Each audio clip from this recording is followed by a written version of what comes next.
was op stap in Ljouwert in het Doelensteeg. En ik stapte op een mokkeltje, want die ik op het eeg. Je kan uit het westen mee en studeren aan NHL. Je kon er niet wat Fries verstaan, maar wie fotomodel. En ik zei Vanke, ik vind jou een overgrijzelijke Kreerse vrouw.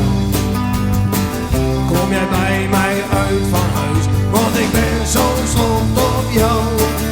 Want onze Vanke, ben eens wel op een Fries accent. Je hoort me net waar ik kijk, hij kan door zijn als een decadent. Onze Vanke, verlangen mij een echte vent.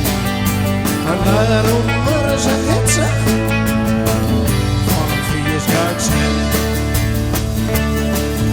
Dus nog geen uren later, ik haar op de vlier. En ik zet een hoekje hoenekam aan en joeg haar een flesje bier. Toen zei ze op een eerstje mee, dat ze van huis uit nou degelijk weer. Ze moest me beter leren kennen, voordat ze domme dingen deed. En ik zei Vanke, wat heb jij mooie ogen en dat strakke beeldigje, dat is niet te geloven.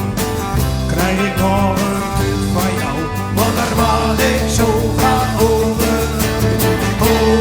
Onze Vanke, ben eens nog op een Fries accent. Je hoort hem niet net van ik ken, hij kan door zijn losse decadent. Onze Vanke, verlangen mij een echte vent. En daarom worden ze hetsen van een Fries accent. Dames en heren, Jeroen Zeestra.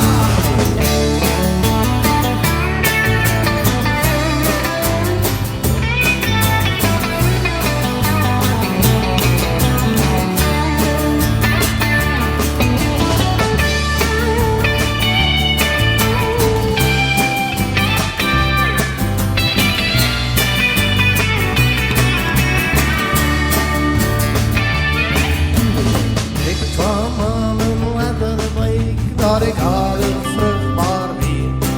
En van haar ouders moesten we trouwen, omdat het ons een zonde weer. Dus nog een weetje worden in een multicultureel gezin. En mijn mooie Fries accent krijg ik altijd nog mijn zin.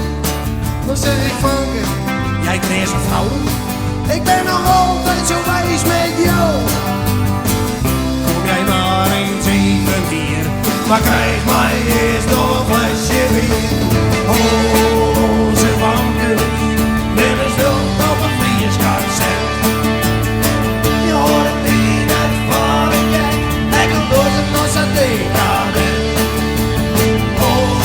Onze Vanke, verlangen mij een echte vent. En daarom worden ze hetsen van een Fries accent.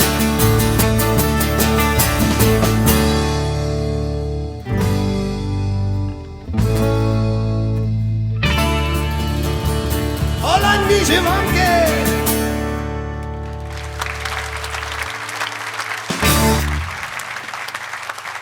Dankjewel, dankjewel. Wat een fantastisch publiek van jullie. Ja. Ja, ik heb ook nog nooit zo'n goed publiek hoor met theatervoorstellingen. Nee. Dat zeggen ze overal, ja. Maar het is ook overal goed. Dat,